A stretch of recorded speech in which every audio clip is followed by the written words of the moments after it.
Aspirasi Carta, sumber informasi, informasi terkini, berita masa kini.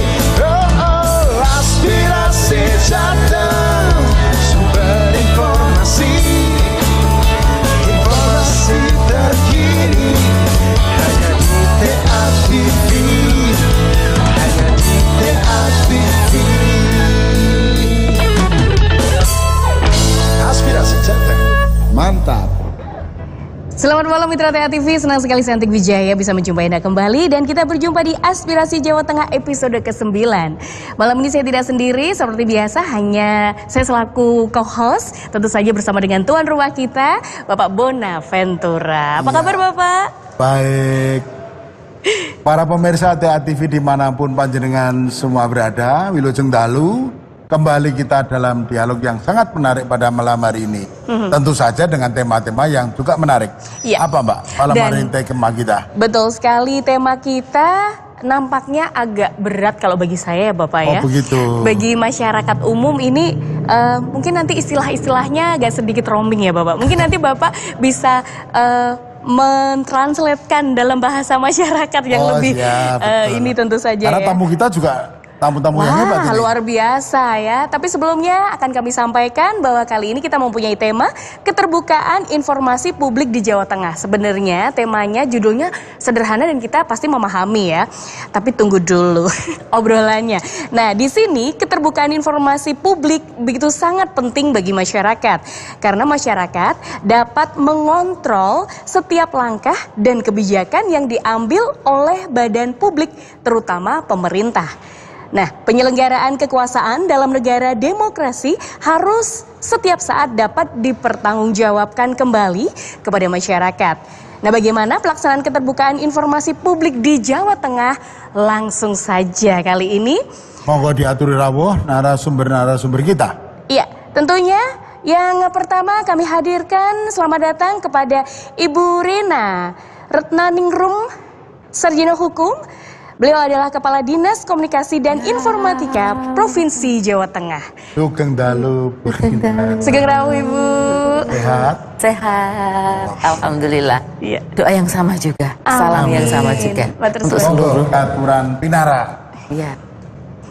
Di paling ujung Ibu. Oh, paling ujung, Bu.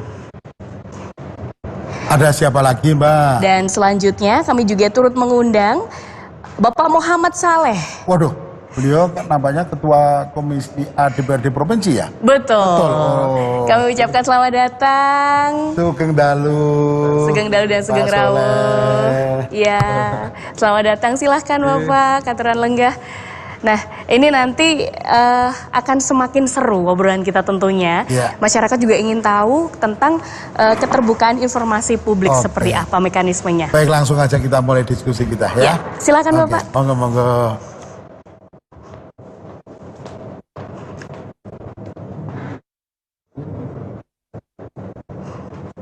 Para pemirsa TA TV dimanapun panjenengan semua berada di seluruh pancaran TA TV di Jawa Tengah, tema kita pada malam hari ini sangat-sangat unik, yaitu menyangkut tentang keterbukaan informasi publik di Jawa Tengah. Kira-kira bagaimana mengimplementasikan itu, nanti akan banyak kita ulik dari narasumber kita yang sangat kompeten di bidang itu. Ya. Kenapa demikian? Regulasi itu sebenarnya kita mulai dari Undang-Undang Nomor 14 Tahun 2008 tentang keterbukaan informasi publik. Yang pada gilirannya sebenarnya pelaksanaannya harusnya mulai 2008. Namun mengalami penundaan dalam pelaksanaan sehingga baru dilaksanakan itu pada tahun 2010. Dan kebetulan Komisi Informasi Jawa Tengah ini adalah merupakan komisi informasi pertama di tingkat provinsi yang ada di Indonesia yang dibentuk. Setelah Komisi Informasi Pusat, baru membentuk Komisi Informasi Publik tingkat provinsi. Itu yang pertama di seluruh Indonesia. Sehingga sampai detik ini mungkin sudah hampir 4 periode, ini 3 periode, 2010, 2014, 2018 dan berakhir nanti pada tanggal pada tahun 2022 ini. Hal yang kita ulik dari narasumber kita bersama, sampai seberapa jauhkah keterbukaan informasi terwujud di Jawa Tengah. Jadi kita mulai pertanyaan kita dumateng Pak Soleh tentunya terlebih dahulu. Pak Soleh, kalau kita amati dari mulai 2010 periode pertama sampai sekarang periode terakhir, kira-kira keterbukaan informasi publik sebagaimana diamanatkan oleh Undang-Undang 14 tahun 2008 tersebut, kira-kira kados pundi? Minimal misalnya, apakah pejabat pengelola informasi dan dokumentasi PPID kita di seluruh Jawa Tengah sampun wonten sedoyo? Karena sudah 3 periode Pak Soleh. Terus pundi miturut Pak Soleh? Monggo. Terima kasih Pak Buna. Saya kira sesuai dengan apa yang diamanatkan oleh Undang-Undang Nomor 14 Tahun 2008 itu, tentu Jawa Tengah ini saya kira cukup bagus ya, dalam hal ini provinsi, pemerintah provinsi Jawa Tengah terkait dengan keterbukaan informasi publik ini. Kalau memang dilihat dari, walaupun ya dilihat dari trennya, memang terkait dengan istilahnya sengketa-sengketa terkait informasi publik ini kan semakin kesini kan semakin banyak nih. Iya. Jadi tahun 2021 aja kan sekitar 155 itu kan. Betul. Yeah. Artinya saya melihatnya itu dalam 2 sisi. Pertama, masyarakat semakin tahu akan pentingnya apa yang menjadi haknya juga. Ya. Jadi ini ada loh soal Komisi Informasi Publik, sehingga saya harus bagaimana di saat saya merasa membutuhkan sesuatu yang saya tidak mendapatkan hak saya. Di satu sisi bisa jadi bahwa beberapa instansi, mungkin dalam hal ini mungkin desa, kabupaten, kota, belum tersosialisasi menurut saya Mas Bona, sehingga banyak pihak yang melaporkan ini ke Komisi Informasi Publik Jawa Tengah. Walaupun kalau saya lihat paling banyak memang ini terkait dengan masalah desa. Ya, yang disengketakan ya, masalah informasi di desa. Kalau kabupaten kota juga ada, instansi vertikal juga ada ya, tapi tidak sebesar yang sengketakan itu adalah kebanyakan dari desa. Saya memahami memang politik di desa itu kan kadang kan lebih kental, lebih dinamis daripada politik di kabupaten. Sehingga orang mungkin habis pilkades, ada yang menang, ada yang kalah, itu pasti kan biasanya itu beda dengan pemilihan pilkada, Mas Bona. Itu kan cepat selesai kalau kita kan. Kalau di sana itu rampungnya angel, Pak. Sehingga terkadang hal-hal itu yang membuat beberapa informasi publik terkait desa itu memang paling besar yang dilaporkan di Komisi Informasi. Itu di satu sisi. Jadi ibaratnya ini dua mata uang ya, 2 sisi mata uang. Satu sisi memang masyarakat merasa semakin sadar akan haknya bahwa saya butuh informasi itu sebagai hak saya. Satu sisi beberapa instansi yang dilaporkan itu artinya mereka merasa bahwa ini bukan sesuatu informasi yang harus saya serahkan, sehingga ini harus saya pegang, kira-kira begitu. Padahal semakin ke sini harusnya sesuai amanat undang-undang itu kita harus memberikan informasi sebagai bagian daripada keterbukaan, misalnya soal anggaran ya, soal laporan pertanggungjawaban penganggaran itu sendiri, maupun juga kegiatan-kegiatan yang dipandang yang kira-kira kan tidak akan membahayakan bagi negara kan. Betul. Gitu. Non sewu agak kita pertajam sedikit Pak Soleh. Kriteria badan publik menurut ketentuan umum pasal 1 Undang-Undang 14 2008 itu kan eksekutif, legislatif, yudikatif. Dan setiap badan penyelenggara negara yang dibiayai baik oleh APBD maupun APBN. Termasuk di dalamnya misalnya partai politik, kemudian ada NGO, ada BUMN, BUMD, gitu. Betul. Nah, kira-kira apakah keterbukaan informasi publik di luar, kadang-kadang ya jadi sorotan eksekutif, legislatif kan begitu. Tapi di luar tadi ada beberapa tadi BUMN, BUMD, kemudian juga partai politik, juga NGO, organisasi. Itu apakah kira-kira juga sudah sampai kepada mereka? Karena mereka juga toh dapat baik dari APBN maupun dari APBD, Pak Soleh. kalau misalnya kita bicara partai politik, saya kira partai politik sekarang sudah mulai terbuka. Ya. Karena setiap partai politik dari dana yang digunakan itu kan diaudit oleh BPK. Yeah. Dan BPK juga di situ boleh membuka itu bahwa oh ini ternyata laporannya sesuai dengan kaidah-kaidah keuangan negara kan gitu. Jadi kalau partai politik saya kira itu bagian daripada mereka sebagai istilahnya penopang demokrasi kita. Saya kira keterbukaan itu menjadi penting. Yang kedua, bicara masalah BUMD dan BUMN, terkadang memang terkadang masalah dunia perbankan, Pak. Perbankan itu terkadang bahwa ada informasi-informasi tertentu yang itu terkait juga dengan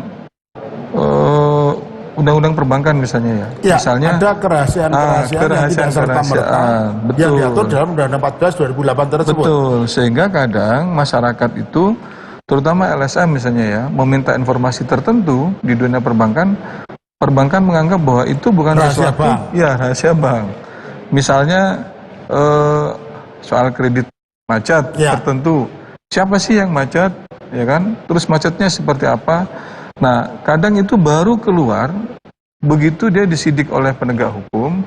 Kan ketahuan di situ, oh macetnya si A, si B, dulu begini.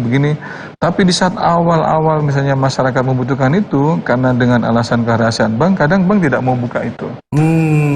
Jadi, baru misalnya kalau sudah ditangani APH, terkadang APH kan pasti membuka itu. Oh, kemarin di sini, di cabang ini, pelakunya adalah ini, masalahnya ini, terus tersangkanya ini, kira-kira begitu. Betul. Tapi sebelum-sebelumnya kan menurut saya sebenarnya ada sesuatu yang mungkin perlu, karena kan kalau setiap audit akhir tahun pasti pelaporan rugi laba itu Pak Buna ya, kan tidak sampai detail ke situ. Sehingga kan cuman adanya rugi laba, oh tahun ini misalnya Bank A, Bank Jateng misalnya, Bank A untung sekian gitu aja kan. Misalnya kredit macetnya di mana kan nggak dibuka tuh. Betul. Sehingga menurut saya kadang itu bisa diinikan untuk bisa antisipasi jangan sampai ke penegak hukum. Misalnya bisa rescheduling atau apa ya menurut saya ya. Atau sebenarnya bisa juga itu berdampak terhadap ras juga. Betul. Kalau itu dibuka bisa menjadi ketidakpercayaan masyarakat, menarik dananya sehingga menjadi ras. Itu ibaratnya juga satu sisi menurut bank itu masalah kan begitu. Walaupun sebenarnya secara regulatif ketentuan pasal 17 dalam undang-undang tersebut tentang hal-hal yang dikecualikan untuk tidak diinformasikan, koridornya sudah jelas. Sudah ada, betul.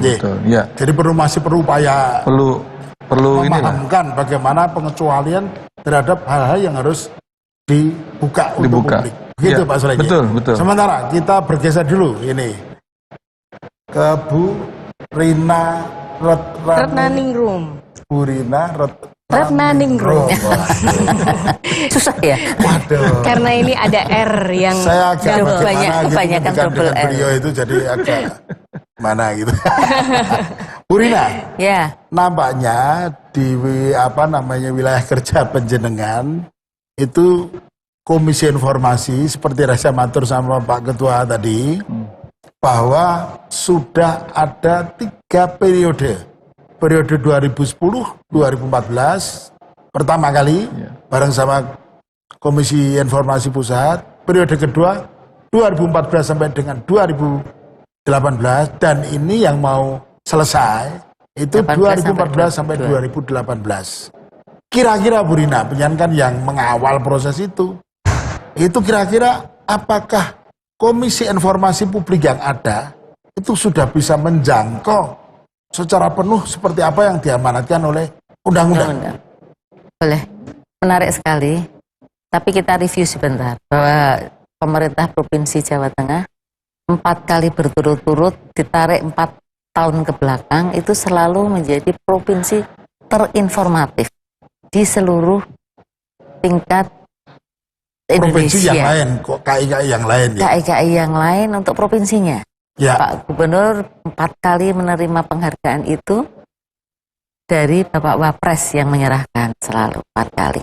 Itu tentu saja ada kinerja yang bagus antara Dinas Kominfo selaku PPID utama dan pemutus sengketa informasi di KI tingkat provinsi Jawa Tengah.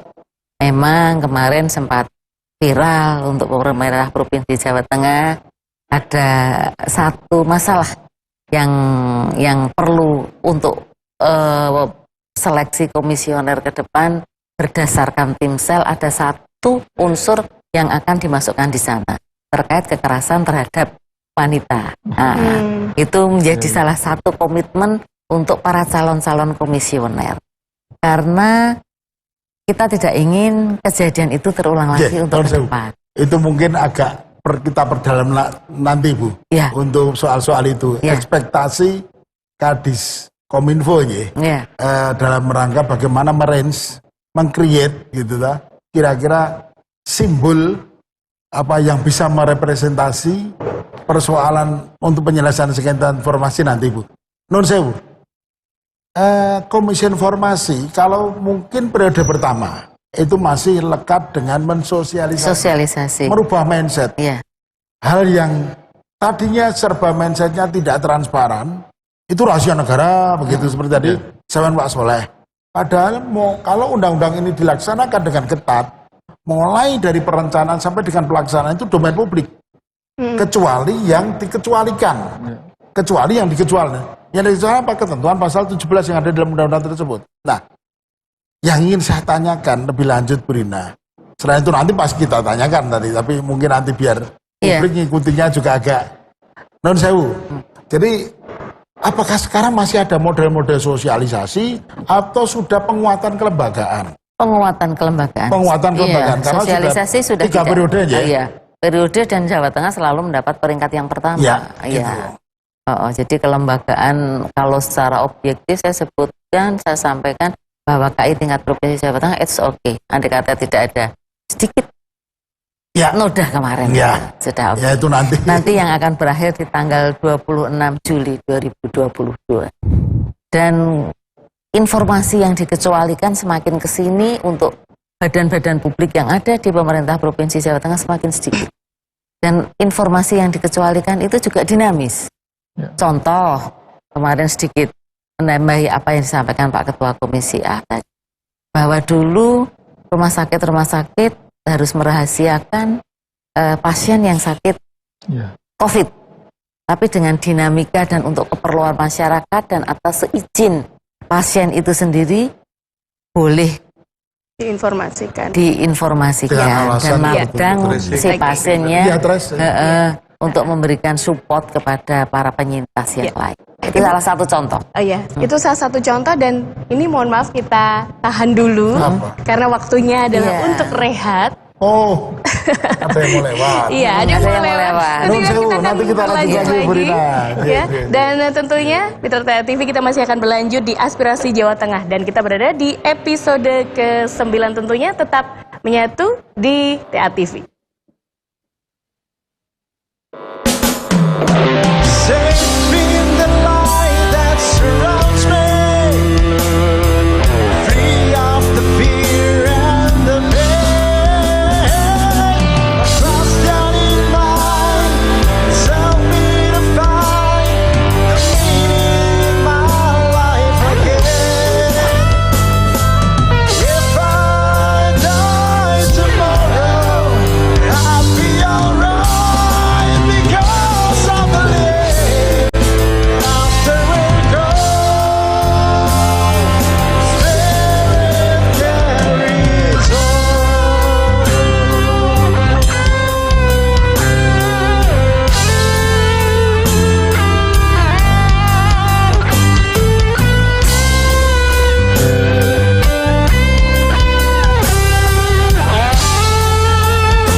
Assalamualaikum warahmatullahi wabarakatuh.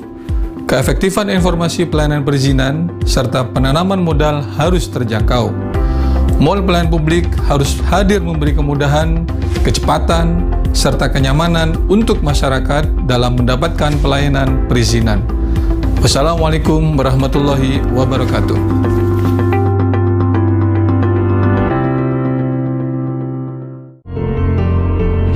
Cuaca ekstrim berpotensi masih akan terjadi di sebagian besar wilayah di Jawa Tengah.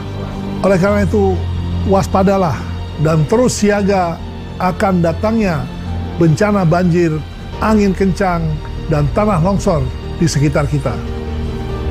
Segera mengungsi atau hubungi BPBD terdekat jika bencana mulai mengancam jiwa kita. Jawa Tengah tangguh bencana.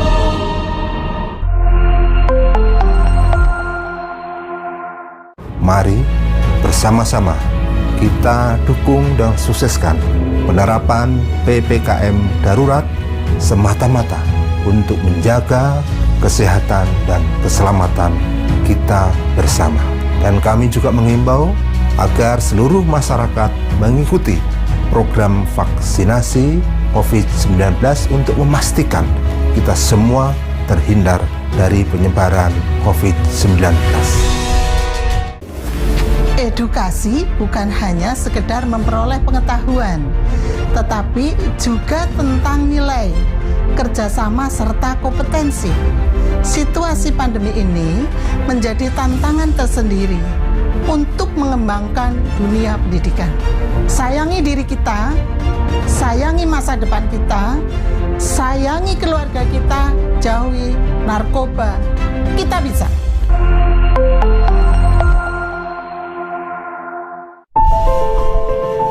Jawa Tengah selama ini dikenal sebagai salah satu daerah rawan bencana, dan berbagai macam bencana seperti tanah longsor, banjir, kekeringan, angin kencang, dan gempa bumi bisa terjadi di wilayah ini. Saat ini hampir setiap hari terjadi hujan lebat, bahkan disertai angin kencang, sehingga bisa menimbulkan resiko bencana. Kita harus mulai tanggap jika bencana itu terjadi. Masyarakat harus paham betul wilayahnya, harus paham betul mitigasi bencana sehingga dapat mengurangi resiko. Mari kita tanamkan rasa persaudaraan dan membantu sesama jika bencana itu terjadi. Saya Dr. Haji Alwin Basri, Ketua Komisi D DPRD Provinsi Jawa Tengah, mengajak kita semua untuk waspada bencana.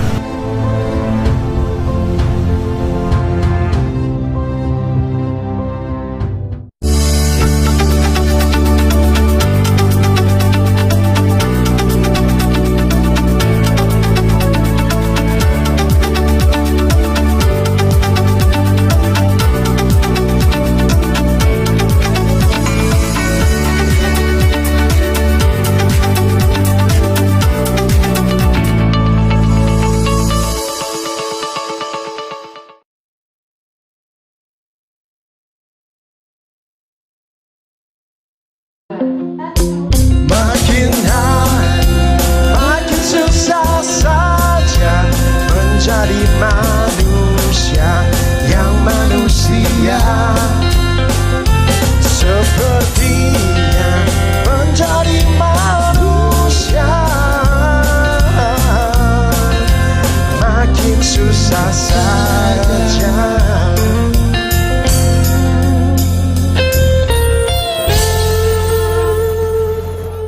Baik, Mitra TV masih bersama di Aspirasi Jawa Tengah dan tentu saja masih dengan topik keterbukaan informasi publik di Jawa Tengah. Kembali lagi ke Pak Bona, silahkan. Monggo Purina pun lajeng rumin kalau mau jadi. Nggak mana ya tadi ya? Jadi kalau nggak salah Ada poin-poin. pada poin-poin bagaimana tingkat Oh iya. apa pelaksanaan. Pelaksanaan di Iya. lapangan memang banyak. Badan publik itu ada informasi yang dikecualikan sesuai regulasi. Ya, Namun dengan berkembangnya dinamika ketika kita hidup dalam adaptasi kebiasaan baru di masa pandemi ini, banyak informasi-informasi yang dikecualikan atas seizin yang bersangkutan dibuka.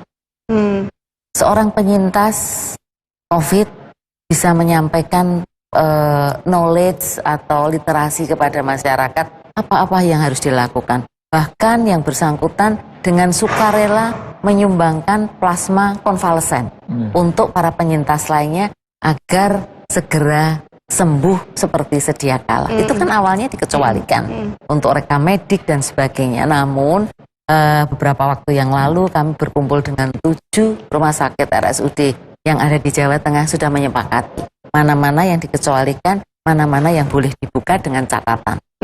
Sudah sepakat. Pada prinsipnya menjalankan tusi sebagai komisioner, secara khusus sebagai lembaga pemutus tadi, itu mereka standarisasinya selama ini sudah dikatakan sudah bisa. Komitmen yang tinggi untuk Jawa Tengah, ya. Begitu, walaupun tadi ada pernik yang nanti akan kita bisa itu yang bahas sedikit kerikil yang mengganggu sebentar.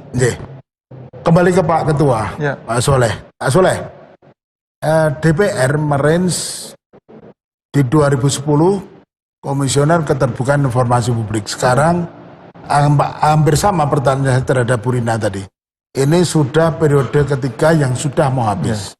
Kira-kira evaluasi keseluruhan dalam rangka ini kan yang bikin DPR dengan SK yang mengeskakan Pak Gubernur begitu. Komunikasi antar komisioner dengan DPR selain dengan Kominfo itu apakah terjalin dengan baik? Sehingga progres reportnya mulai dari sosialisasi, kemudian mulai penguatan kelembagaan, sampai dengan pada gilirannya melakukan eksekusi sebagai lembaga yang punya kewenangan untuk memutus. Itu sudah seperti. Ya, ini menurut saya Komisioner Informasi Publik ini jangan terjebak lagi dengan kegiatan-kegiatan tahunan yang hanya menilai satu badan publik itu. Yang itu hanya menjadi sofos, kabupaten ini, lembaga ini, kira-kira begitu ya. Yang itu terjebak kepada hanya menjadi ritual tahunan. Betul. Yang saya harapkan sebenarnya ada komunikasi antara Komisi Informasi Publik ini dengan DPRD. Jadi apa-apa saja yang misalnya sudah dilakukan, kan misalnya begini. Walaupun sekarang harusnya pada posisi mantap ibaratnya ya, tapi beberapa hal terkait dengan di desa itu kan juga perlu sosialisasi yang dilakukan oleh kabupaten misalnya.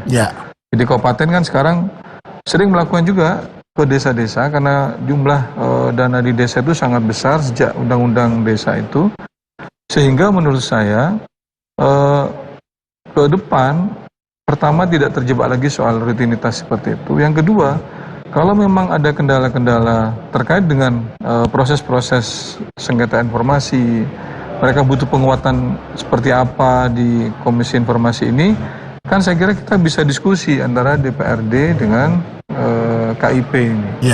Mau dibikin setahun 2 kali atau mau dibikin berapa? Apakah belum pernah selama durasi ini? Ya kita beberapa kali ketemu ya. Cuman konteksnya pas kita kunjungan kerja kemana bareng kan begitu.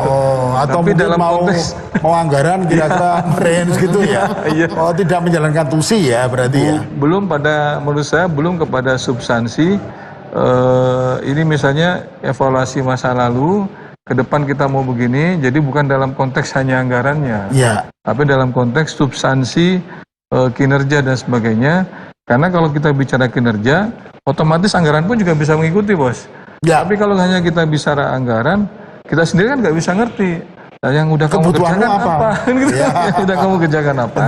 Kebutuhanmu ke depan apa? Sehingga lebih kepada, saya kira ini bisa menjadi evaluasi ke depan. Bahwa jangan lagi terjebak pada hal-hal semacam itu, rutinitas semacam itu. Kalau misalnya kita tahu bahwa Komisi Informasi Jawa Tengah ini adalah pionir, bahasa Pak Bona tadi itu. Yang namanya pionir kan tentu langkah-langkah ke depannya harusnya lebih bagus lagi, saya harapkan ke depan. Persoalan yang terjadi di Komisi Informasi itu kan tidak harus melalui adjudikasi non-litigasi. Ya, betul. Semua ada aspek mediasi terlebih dahulu.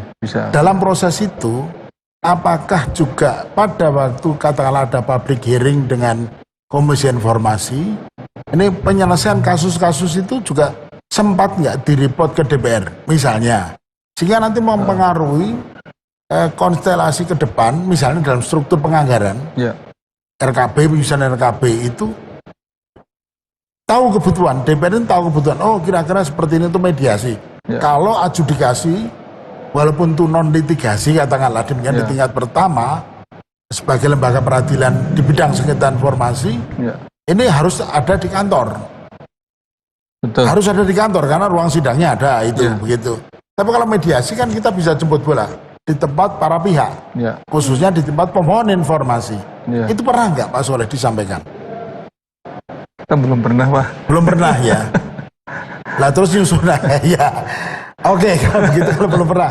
Bu Rina, kira-kira terus yang menjadi indikator untuk penyusunan anggaran kebutuhan itu kira-kira dari mana itu? Kali mesti kalau sudah pede soal kebutuhan, oh butuh ini, oh pantasnya semene, oh nek semene kurang, oh nek semene keluwian begitu loh. Terus indikatornya menapa menika? Kira-kira indikator karena KI itu sudah menjadi lembaga independen ya, dan itu lambangnya Garuda, jabat negara. Tentu saja indikator yang bersangkutan sendiri yang sesuai mana-mana yang diperlukan oleh mereka. Sementara ini memang masih menginduk di Dinas Kominfo berupa hibah. Hibah kepada lembaga yang bersangkutan. Tapi sih ada proposal segala macam diajukan. Oh, bukan hibah, masih ikut di kami. Oh malah ikut. Yang hibah yang KPID.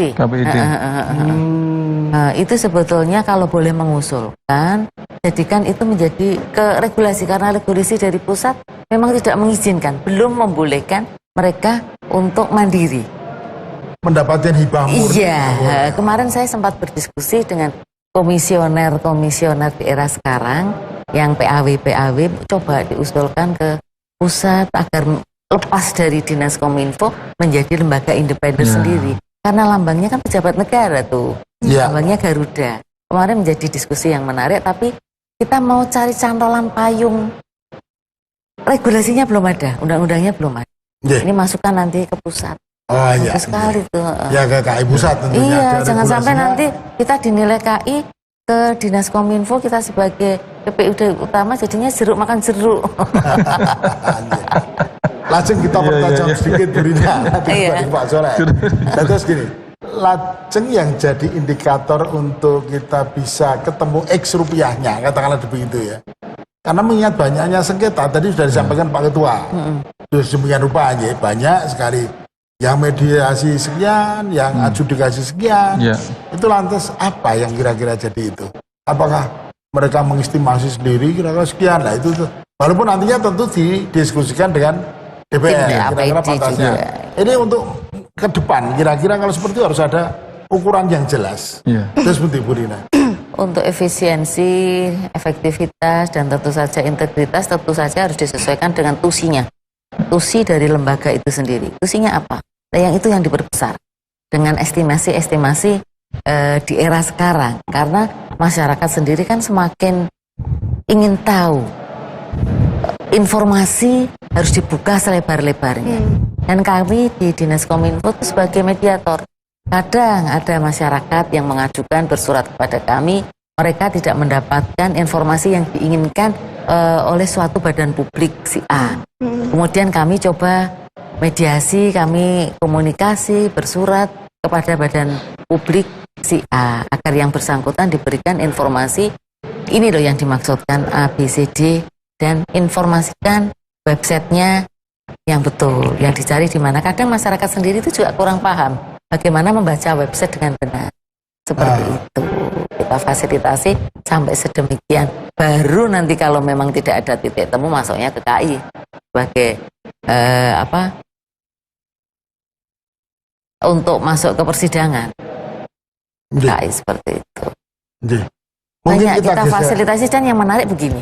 Kami pernah menemukan suatu LSM, NGO. Pertanyaannya yang ditanyakan ke badan publik tersebut itu sama, tapi NGO-nya beda-beda. Kopas, jadi yang mengajukan beda-beda. Itu menarik juga. Itu juga perlu literasi kepada seluruh masyarakat, kepada seluruh badan publik, kepada NGO dan seluruh unsur yang terkait yang ingin mengetahui informasi publik. Itu jangan sampai copy paste. Jadi memang ada hal-hal menarik. Semakin kesini, ketika masyarakat membutuhkan informasi yang betul-betul dibutuhkan dan betul-betul terbuka, itu banyak kejadian di lapangan kita temui. Dan harus ingat juga ada informasi yang dicalurkan, termasuk tentang data pribadi. Gitu. Nah, itu literasi memang perlu kepada masyarakatnya sekarang. Apa yang menjadi hak dan kewajiban mereka harus tahu tentang informasi yang dibutuhkan. Kembali ke Pak Soleh. Proses penyelesaian sengketa informasi secara kuantitatif banyak tadi Pak. Pertanyaannya tentunya, apakah itu sudah sesuai dengan harapan DPR sebagai representasi masyarakat, sebagai dasar kenapa KI Jawa Tengah perlu dibentuk begitu. Mengingat ini yang kejadian lapangan. Kadang-kadang ada satu NGO itu membuat permohonan informasi itu sekaligus itu sekian puluh begitu. Nah kan KI-nya juga repot nih, mesti satu persatu seperti itu juga ada fenomena seperti itu. Ada yang satu persoalan dimintakan seperti yang disampaikan Bu Rina tadi, itu di share ke yang lain-lain sehingga di-endorse oleh sekian NGO misalnya begitu. Tadi yang sampai Bu Rina. Ini kira-kira hasilnya apakah sudah memenuhi harapan Pak Soleh dan kawan-kawan selaku representasi masyarakat Jawa Tengah? Apakah masih ada sesuatu yang harus dibenahi Pak Soleh? Iya, jadi memang seperti tadi sempat dikatakan Bu Rina, isu kinerja KI itu memang kemarin itu sempat tenggelam karena persoalan pribadi tadi itu ya. Ada itu. Jadi memang kalau dilihat trennya ya Pak Bona ya. Jadi kalau misalnya 100 sekarang 2021 sekitar 155, 2020 118 ya. Dan yang mediasi itu 29, yang adjudikasi itu 10. Berarti beberapa hal ini kan kalau saya melihat trennya itu memang tren yang paling banyak itu adalah khususnya di desa dan di kabupaten kota. Jadi 2021 itu 9, ada 9 kabupaten, SKPD provinsi itu ada 1, yang 135 itu desa Pak.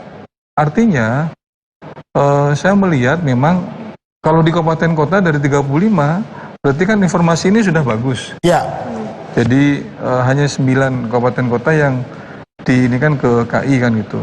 Nah yang desa ini ada 135, memang semakin kesini memang semakin banyak laporan-laporan terkait dengan desa ini. Artinya menurut saya memang dengan jumlah komisioner 5 orang itu, kalau misalnya 135 seperti ini ada desa sekian Jawa Tengah ini, kalau semuanya prosesnya adalah proses misalnya adjudikasi ya, itu memang luar biasa Pak ke depan ini. Jadi dan mediasi kalau di desa itu memang lebih sulit. Karena dia tidak mungkin melaporkan ke KI kalau bisa mediasi di tengah desa logikanya.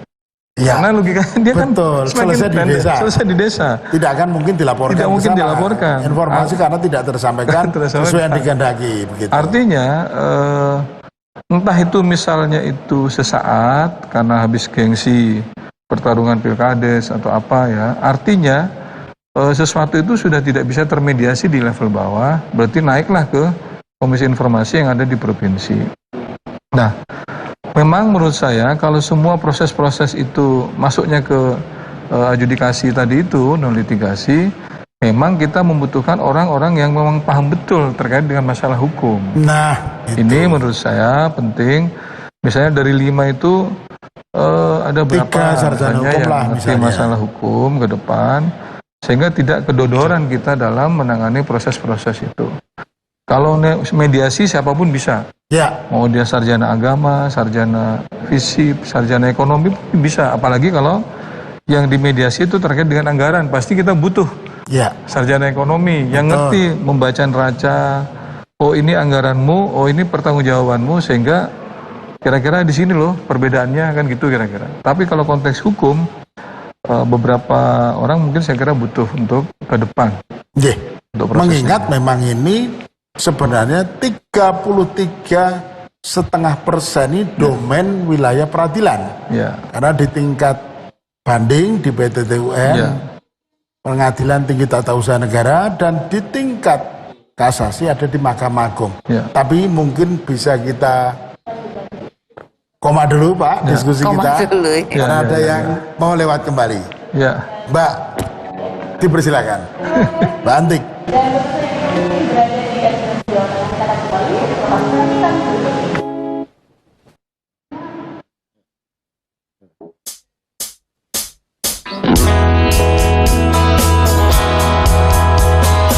All we hear is Radio Gaga, Radio Gugu, Radio Gaga.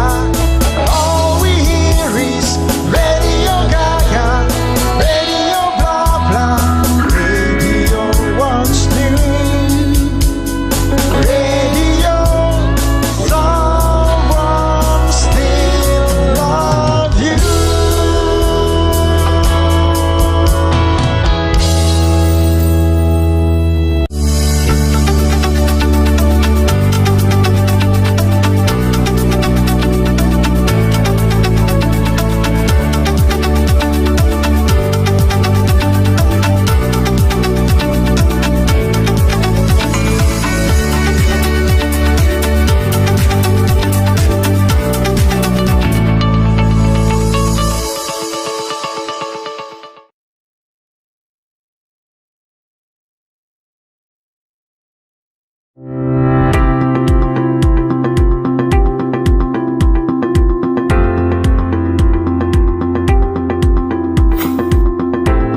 Assalamualaikum warahmatullahi wabarakatuh.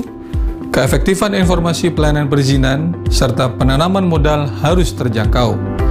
Mall pelayanan publik harus hadir memberi kemudahan, kecepatan, serta kenyamanan untuk masyarakat dalam mendapatkan pelayanan perizinan. Wassalamualaikum warahmatullahi wabarakatuh.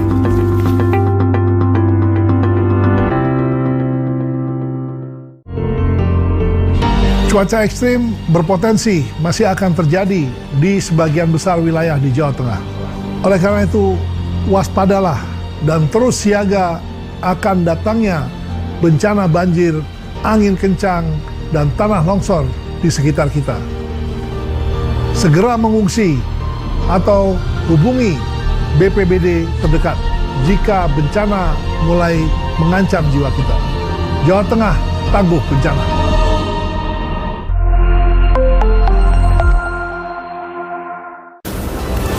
Assalamualaikum warahmatullahi wabarakatuh. Pandemi COVID-19 menjadikan pendapatan asli daerah Jawa Tengah turun sampai 1,9 triliun rupiah. Sementara pembangunan Jawa Tengah perlu didukung dengan anggaran. Ayo bantu pemerintah dengan bayar pajak tepat waktu. Wassalamualaikum warahmatullahi wabarakatuh.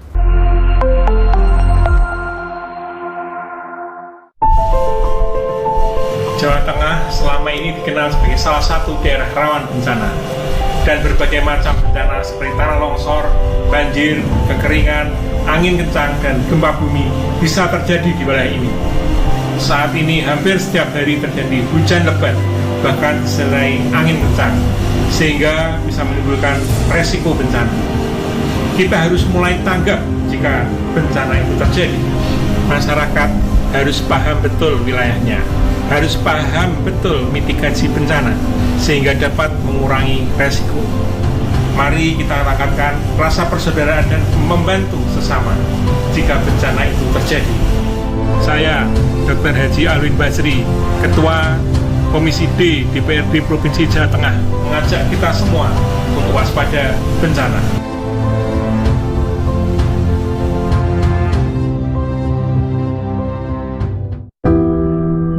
Keluarga kami dipenuhi dengan kebahagiaan dan canda tawa.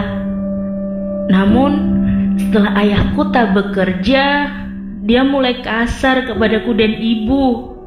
Kadang, jika kami salah, tangan dan kakinya jadi ringan memukul.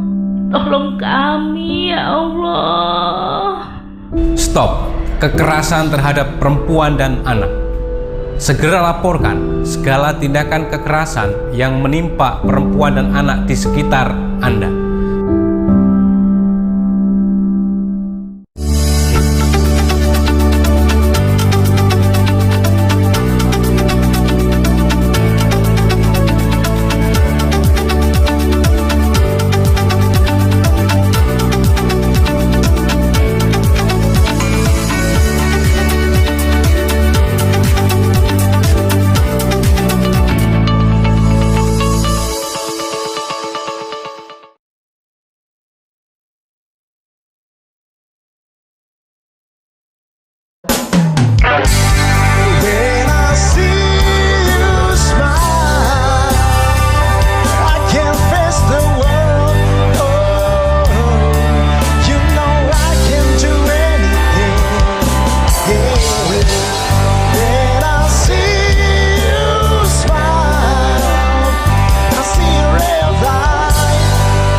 Inspirasi Jawa Tengah episode ke-9.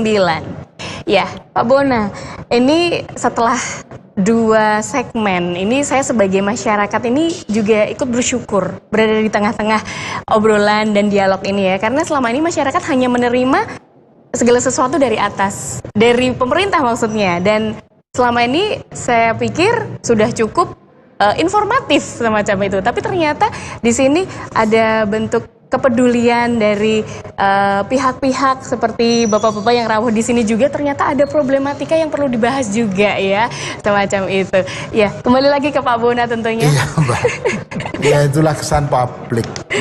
Karena memang Undang-Undang 14 tahun 2008 sekaligus menjawab kegelisahan Mbak Antik yang merepresentasi kegelisahan publik.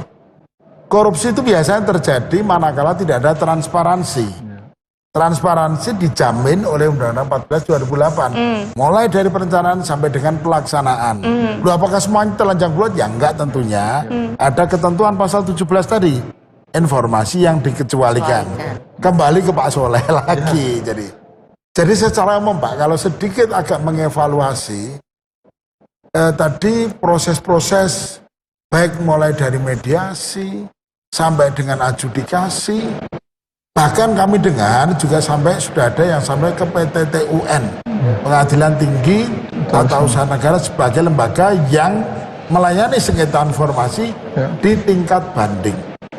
Ini kira-kira menurut pengamatan Dewan, apalagi sekarang Pak Soleh, dana desa itu kalau tidak dikawal seperti itu, waduh repot sekali itu.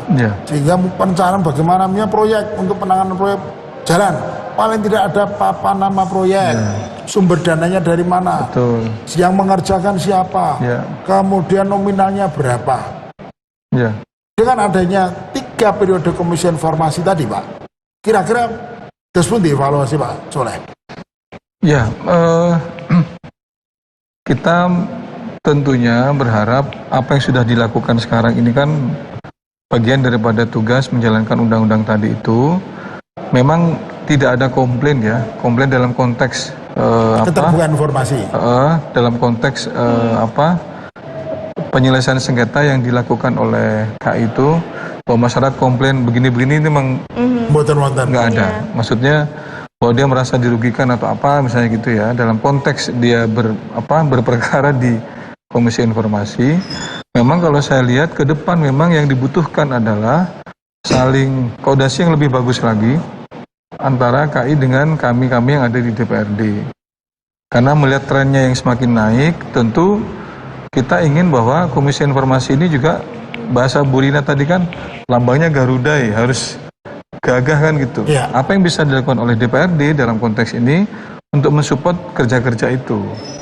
Bukan hanya bicara masalah pendanaan, tapi misalnya ada mungkin perlu dibikin Pak Bona, misalnya 1 semesteran atau apa, mengevaluasi, Pak ternyata tren kami sekarang sudah begini loh Pak.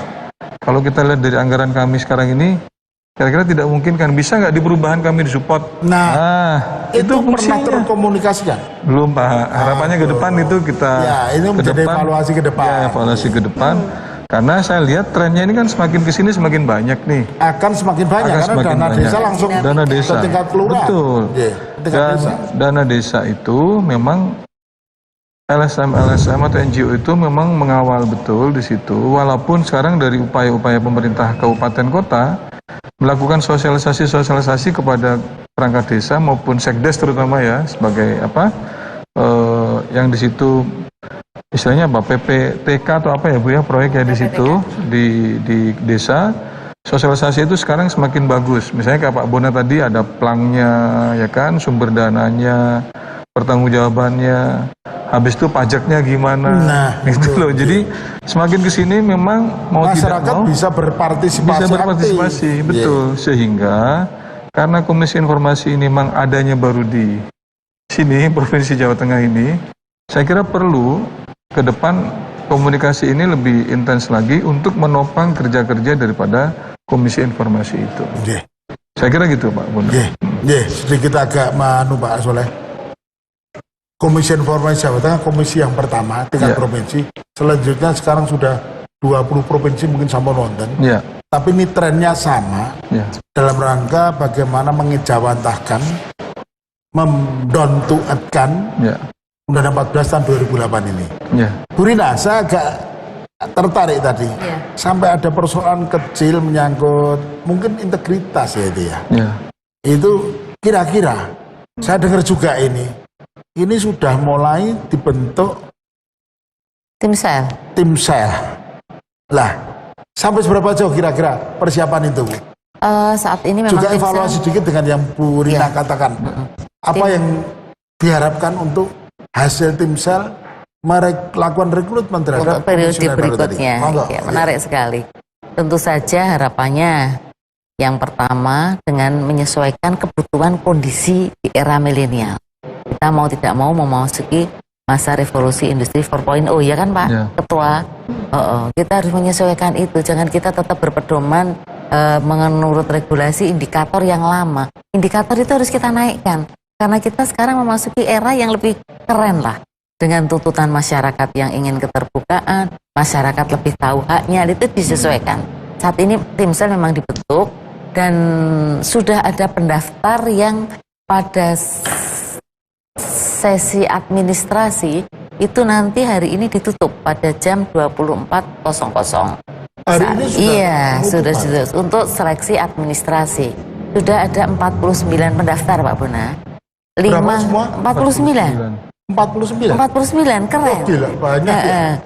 Masih 5 yang harus memenuhi syaratnya, 5 yang sudah gugur karena terkait usia. Usia kalau sudah nggak bisa ditawar kan, kalau usia harus berapa, Bu? Ada yang 23 mendaftar, maksimal 35.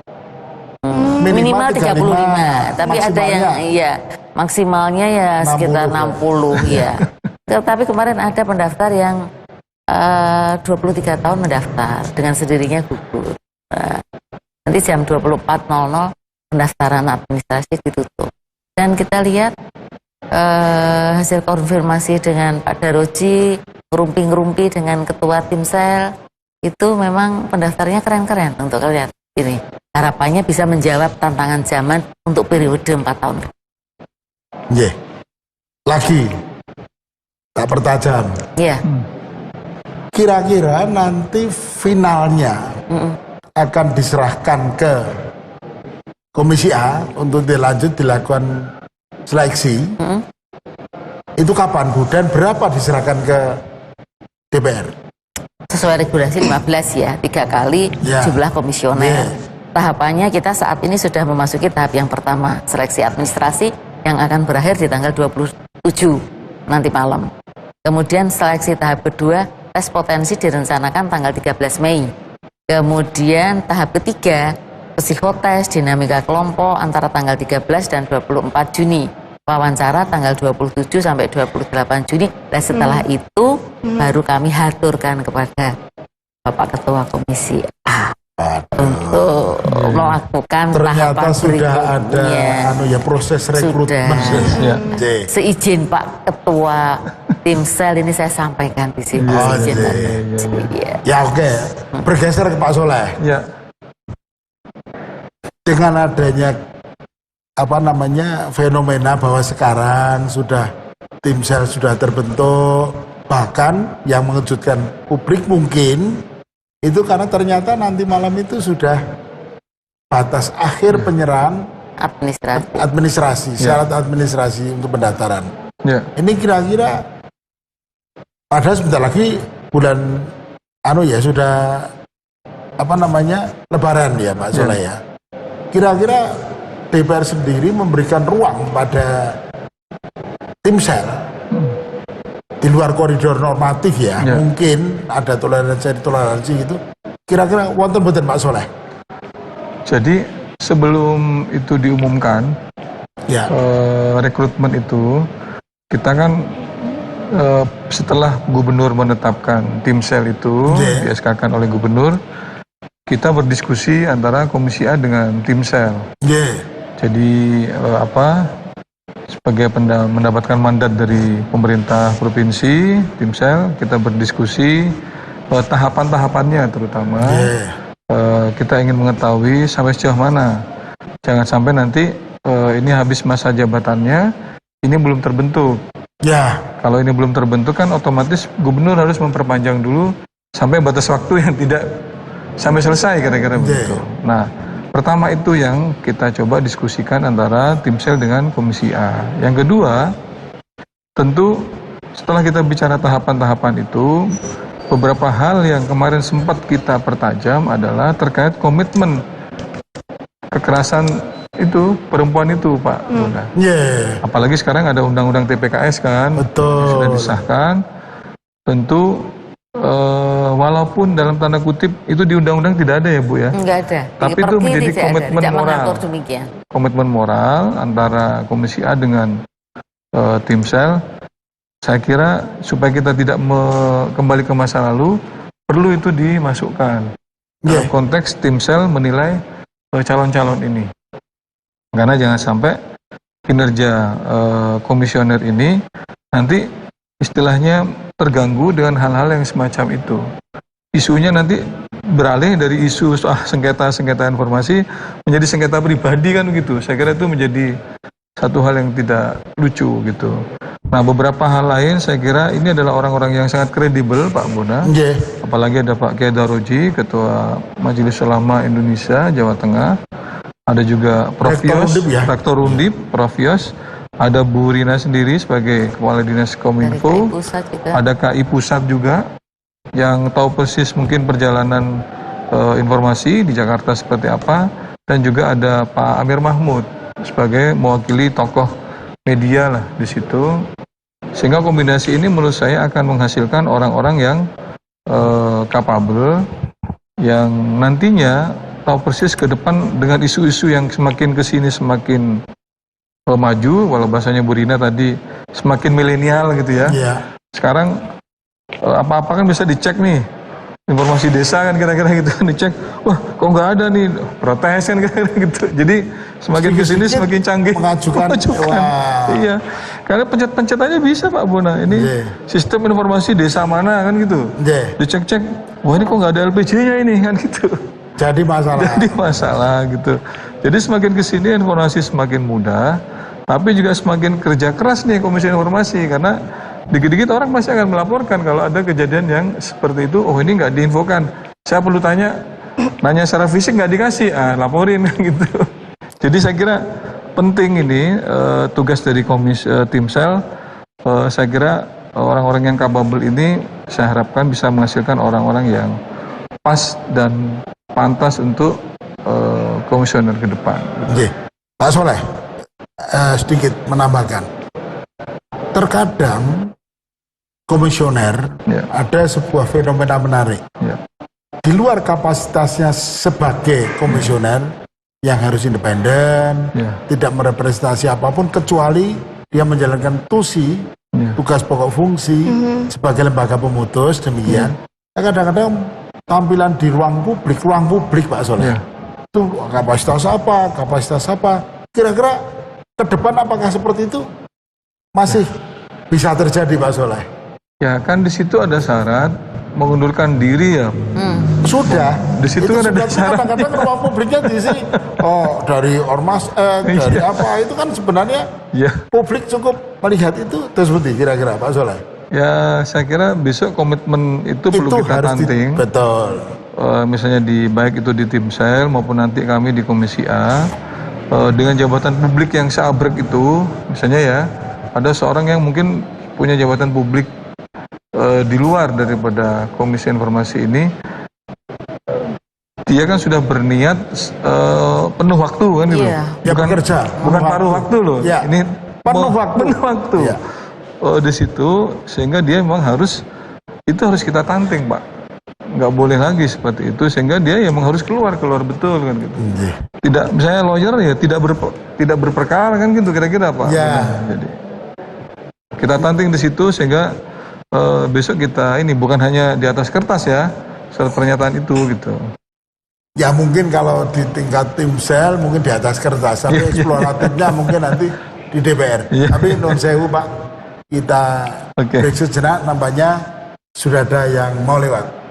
Bantik, monggo. Ya, terima kasih Pak Bona dan Mitra TV tetap menyatu tentu saja di Aspirasi Jawa Tengah. Kita akan kembali selepas pesan-pesan berikut ini.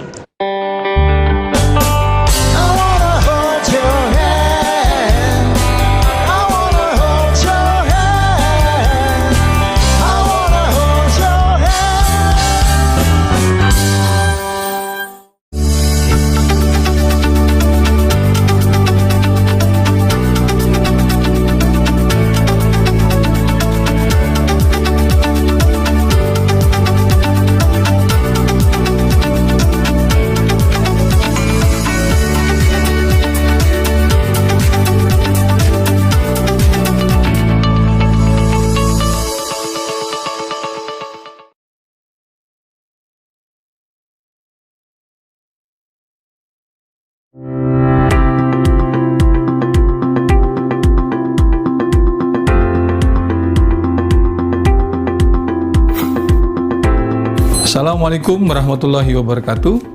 Keefektifan informasi pelayanan perizinan serta penanaman modal harus terjangkau. Mall pelayanan publik harus hadir memberi kemudahan, kecepatan, serta kenyamanan untuk masyarakat dalam mendapatkan pelayanan perizinan.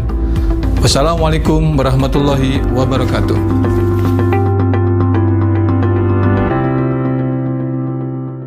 Mari bersama-sama kita dukung dan sukseskan penerapan PPKM darurat semata-mata untuk menjaga kesehatan dan keselamatan kita bersama. Dan kami juga mengimbau agar seluruh masyarakat mengikuti program vaksinasi COVID-19 untuk memastikan kita semua terhindar dari penyebaran COVID-19.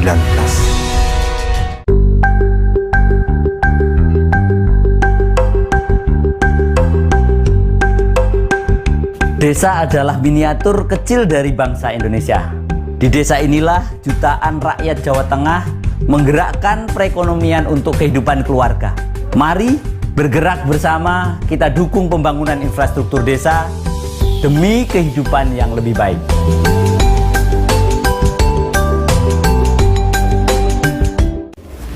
Edukasi bukan hanya sekedar memperoleh pengetahuan, tetapi juga tentang nilai, kerjasama, serta kompetensi.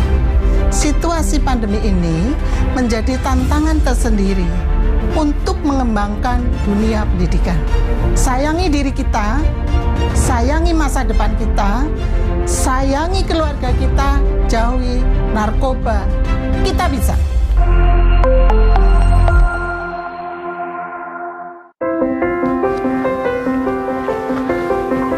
Jawa Tengah punya beragam keindahan alam, budaya, dan kearifan lokal yang berpotensi menjadi destinasi wisata. Berbagai potensi tersebut banyak berada di desa. Pengembangan desa wisata dapat menumbuhkan perekonomian, membuka lapangan kerja, dan meningkatkan kesejahteraan masyarakat. Banyak desa wisata di Jawa Tengah yang masuk deretan terbaik Indonesia. Berkunjung ke desa wisata, wisatawan tak hanya dapat menikmati pemandangan alam, tapi juga keramahan penduduk, pengalaman baru, dan kearifan lokal.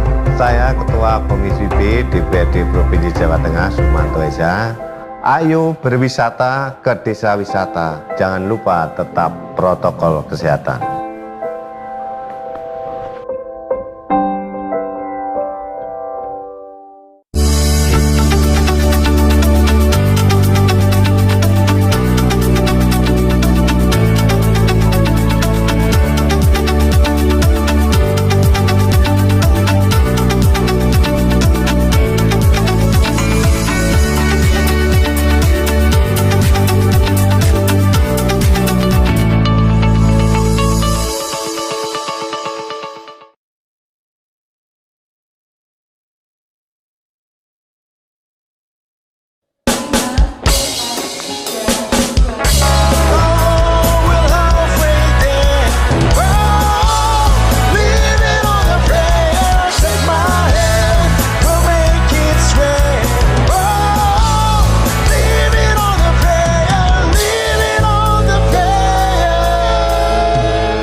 Ya, kembali di Aspirasi Jawa Tengah episode ke-9 dan tanpa terasa kita sudah berada di segmen terakhir.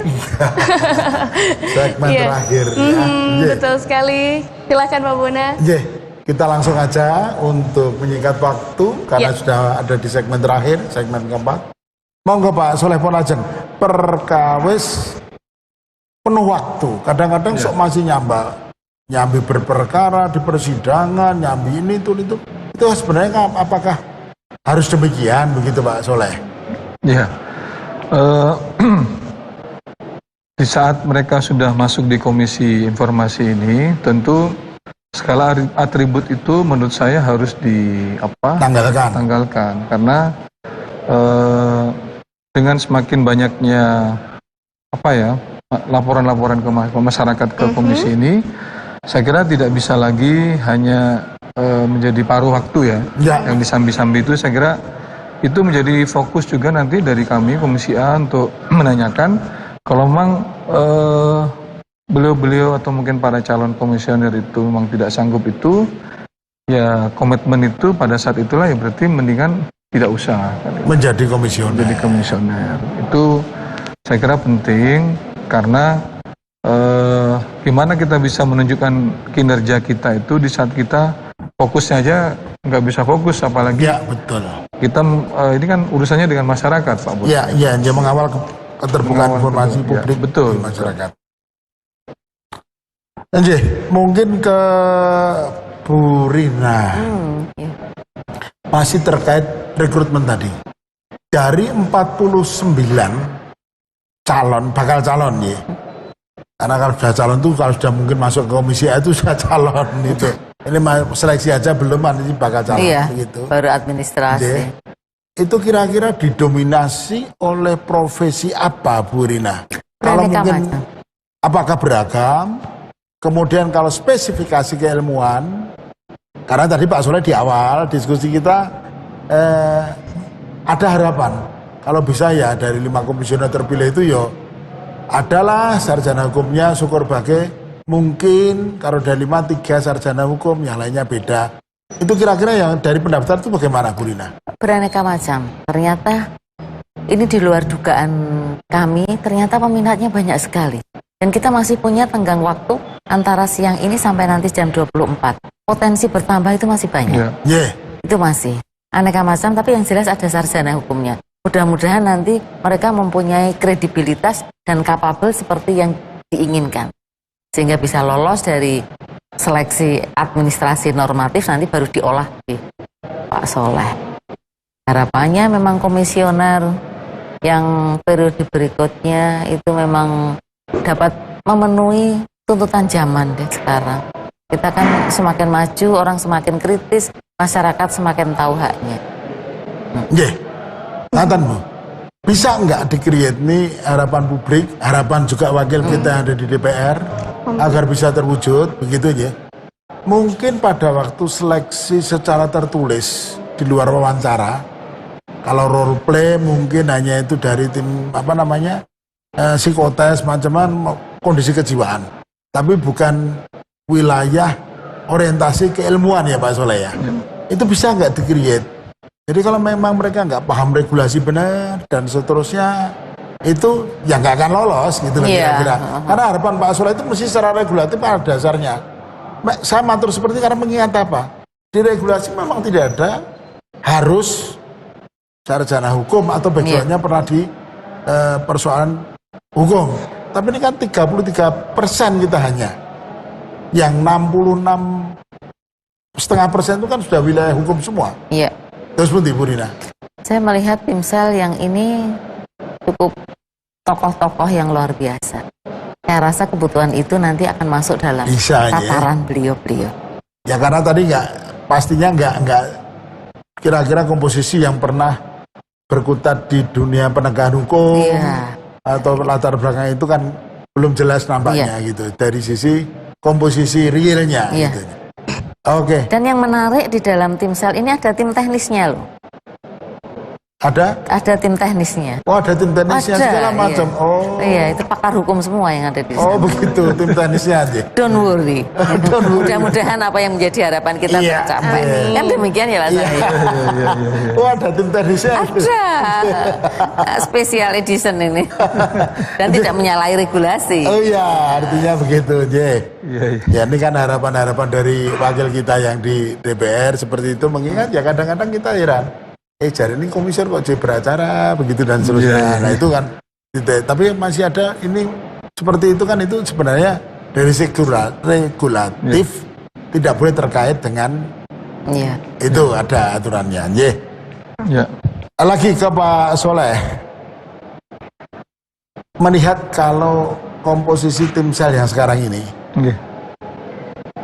berangkat dari pelajaran selama periode ketiga ini, kira-kira harapan DPR untuk yang keempat nanti kata seperti Pak Soleh? Ya, pertama yang disengketakan informasi ini kan menurut saya kan pertama adalah terkait dengan administrasi ya. Administrasi publik yang itu memang perlu diketahui oleh masyarakat. Jadi kita mungkin perlu orang yang juga paham soal administrasi publik, tanda kutip, baik itu konteksnya keuangan daerah, keuangan negara maupun keuangan desa, sehingga dia secara administrasi tahu bahwa oh ini termasuk sesuatu yang dikecualikan atau tidak.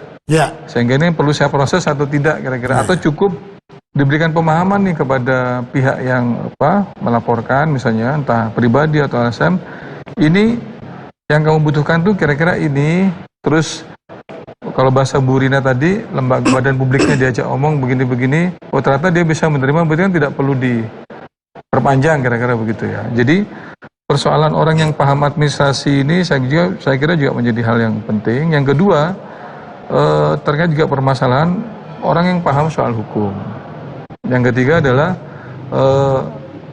tokoh-tokoh lain mungkin yang di situ dibutuhkan, karena kan tidak semua, kadang-kadang kita butuh orang yang walaupun komisioner ini bukan lembaga politik, tapi butuh orang juga mungkin yang tahu dinamika politik, tahu dinamika politik dan tidak terlalu dan dia bisa menjadi pemersatu. Karena terkadang dari 5 orang ini kadang kan satu pengen muncul, satu pengen ini, lah butuh orang yang kadang-kadang juga menjadi penengah di situ. Lah jadi kombinasi semacam itu, setelah saya lihat berbagai, kenapa sih kok selalu kadang komisioner baik itu bukan hanya di Komisi Informasi, kok selalu seperti ini? Ternyata memang dibutuhkan orang yang menjadi konsolidator bahasanya, konsolidator, sehingga dia fokus kerjanya bahwa kerja kita ini, ayo kerja urusan itu, gak usah ngurus yang lain, kira-kira begitu, Bos. Jadi penting menurut saya kombinasi semacam itu, sehingga tidak dikit-dikit lapor ke DPRD. Iya, karena kalau nanti sedikit-sedikit lapor, sedikit minta, ya kan repot juga gitu loh. Harapan-harapan seperti Pak Soleh tadi sudah kira-kira menjadi dasar pemikiran, kira-kira meng-create komisioner ke depan seperti apa, sama nonton nyebutin aja. Ada sih. Iya. Ya, aku pengen pribadi dan atas nama lembaga tentu saja ya. Pengen yang milenial, yang sangat populis dan mengerti kebutuhan masyarakat, itu aja. Dan masyarakat pun juga harus tahu, ini loh tugas pokok dan fungsi KI itu seperti ini. Sehingga apa yang kamu butuhkan silahkan untuk mencari informasi kemana kamu ingin, kemudian kami fasilitasi. Dan harapannya hanya selesai sampai di situ saja, tidak sampai ke KI. Sehingga KI bisa menjadi fasilitas-fasilitas yang memang dibutuhkan oleh masyarakat apabila memang itu dibutuhkan. Coba Bu, kalau publik pengen tahu misalnya tahapan-tahapan proses sampai dengan 15 calon komisioner itu diserahkan pada DPR, kira-kira apa aja? Saya jelas punya integritas, punya komitmen yang tinggi. Administrasi dulu mungkin ya. Seleksi administrasi. Tahapan administrasi sudah saya sampaikan. Seleksi tahapan administrasi yang berakhir nanti tanggal 27 malam nanti ya. Nanti malam. Iya. Kemudian seleksi tahap kedua, tes potensi.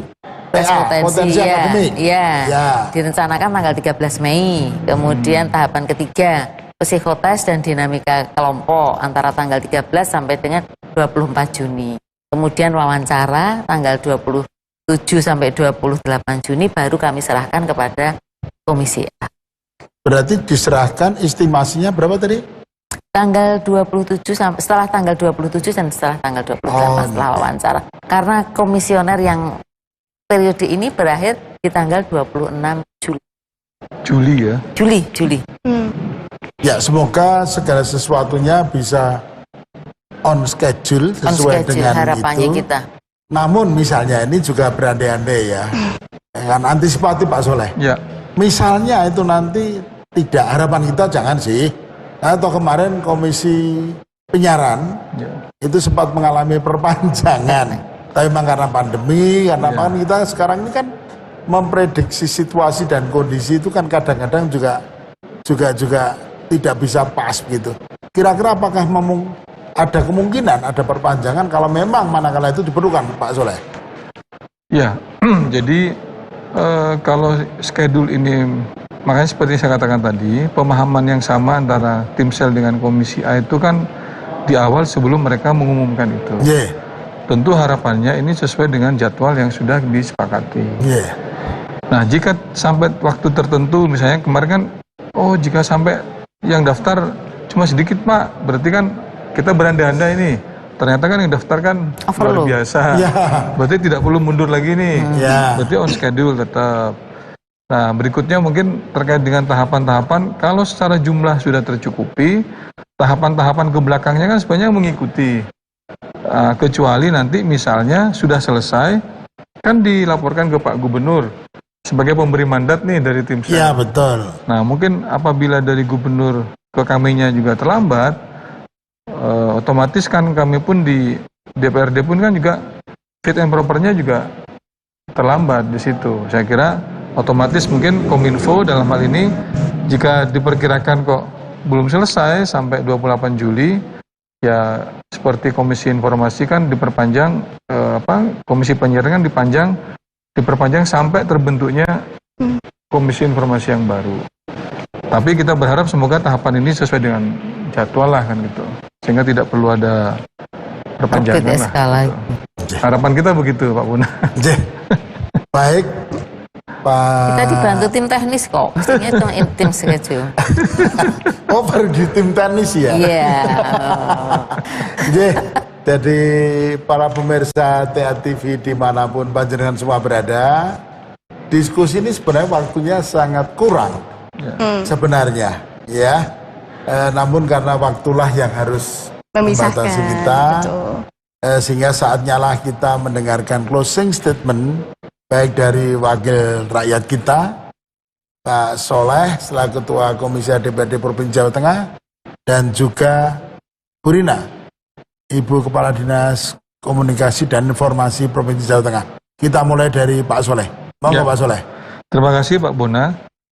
Kami dari Komisi A tentu berharap dengan kondisi waktu yang semakin bahasa Bu Rina tadi milenial, semakin informatif, komisioner KI Provinsi ke depan, saya kira seperti yang saya katakan tadi, cukup informatif, paham terhadap administrasi publik, yang ketiga juga paham terhadap proses hukum, sehingga selain itu punya integritas dan juga beberapa hal termasuk kekerasan terhadap perempuan tadi yang juga menjadi catatan, sehingga harapannya KI ini tidak sibuk dengan urusan pribadinya ke depan, tapi fokus dalam bekerja menyelesaikan sengketa-sengketa informasi yang ada di masyarakat. Sehingga kalau misalnya komitmen itu dilaksanakan, termasuk mengundurkan diri dari jabatan publik lainnya, maupun juga pekerjaan sebelumnya, saya kira ke depan kita bisa berharap banyak terhadap komisioner ini bisa bekerja lebih baik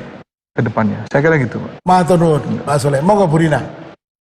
Terima kasih Pak Bona. Harapan kami untuk komisioner KI tingkat Provinsi Jawa Tengah periode berikutnya yang saat ini sedang dalam tahap seleksi, tentu saja mempunyai integritas yang tinggi, punya kapabel yang tinggi, ahli di bidangnya, dan sangat populis, dekat dengan masyarakat, sehingga masyarakat tahu persis apa sih yang menjadi tugas dan fungsi dari KI itu sendiri.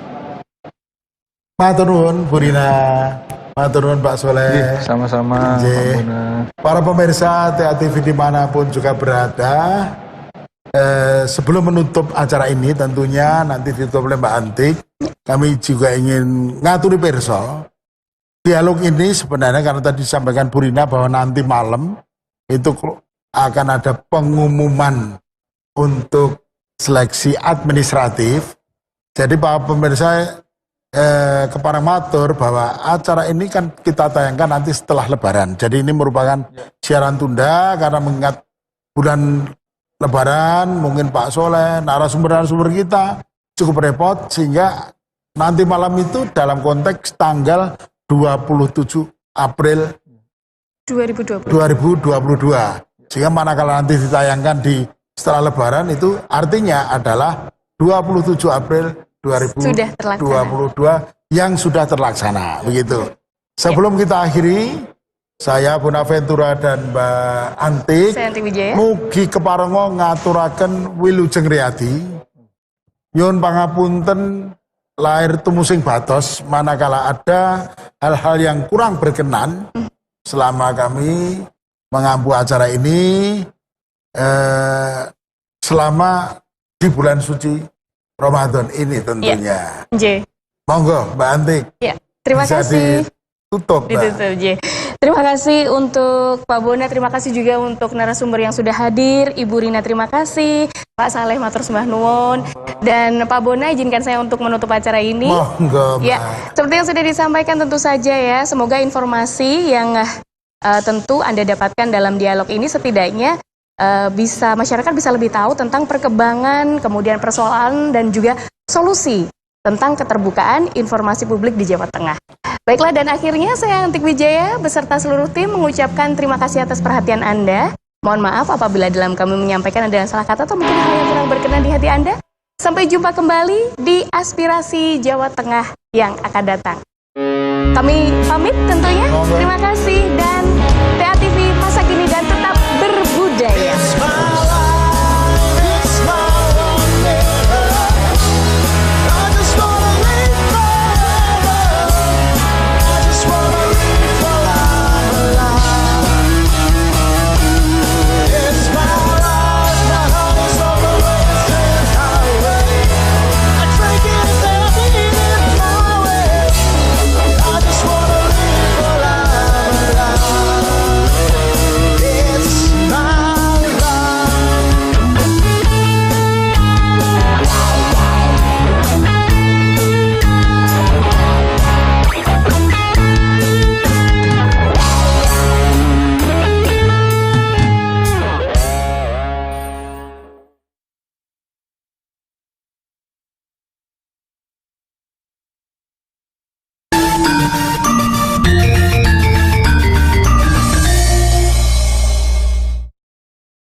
Dol, apa Pak Babin?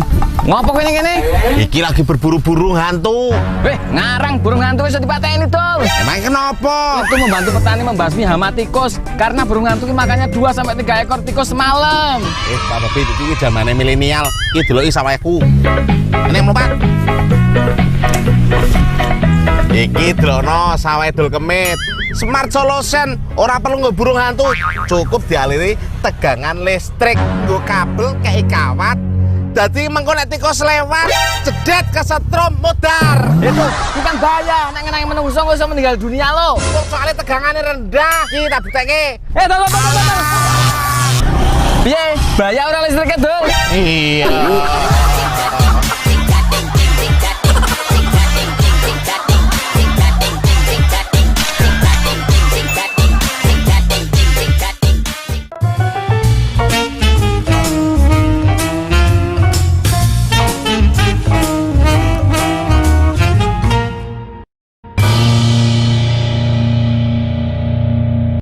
Tutorial beralih ke TV digital cek.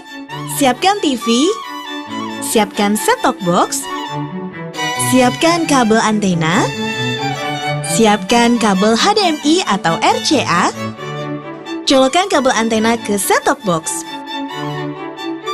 colokkan kabel HDMI atau RCA ke set-top box dan TV, nyalakan TV.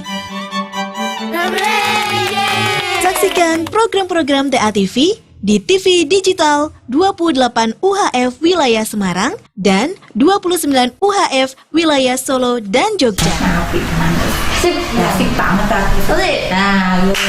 Inilah cara nonton TA TV Digital melalui TV Digital Terestrial. Cara pertama, gunakan perangkat TV format digital DVTV2. Pastikan perangkat TV kamu sudah memiliki sistem digital.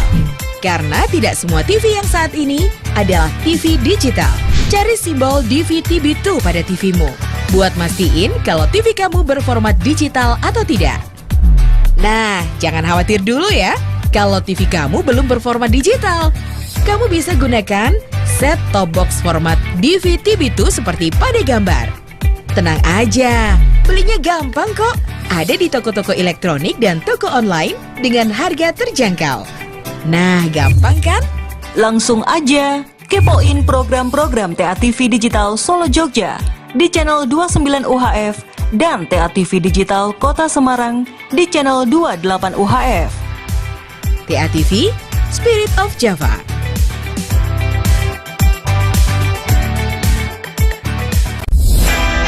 Migrasi penyiaran televisi terestrial dari teknologi analog ke TV digital atau proses ASO segera dilakukan. Siaran televisi digital terestrial menyajikan kualitas gambar jernih dan suara yang jauh lebih bagus, juga resolusi lebih tajam.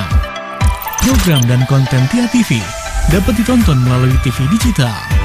Dengan teknik multiplex, satu kanal transmisi dapat memancarkan 6 hingga 8 kanal transmisi sekaligus, jadi lebih beragam konten siarannya. Yuk beralih ke TV digital. Sambut era baru dunia penyiaran Indonesia. Update informasi tentang TA TV, follow sosial media kami. TA TV, Spirit of Java.